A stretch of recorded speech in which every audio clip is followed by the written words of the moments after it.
Hi, I'm Dr. Ramp, and in this video I'm going to go through phase 1 of the lumbar stabilization protocol we use here at Revive.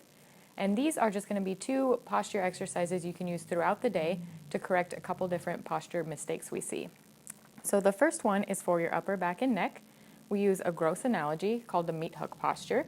So I want you to imagine a meat hook coming down from the ceiling and hooking you right under your sternum and pulling you up. So you can see when Dr. Bloom does this, her shoulders come back, shoulder blades go down towards her pockets, her neck moves back over her shoulders, and the chest comes up. And this one you want to think about whenever you find yourself sitting at your desk or just standing and start to slump throughout the day. Just imagine that meat hook picking you up and you'll be in the correct posture.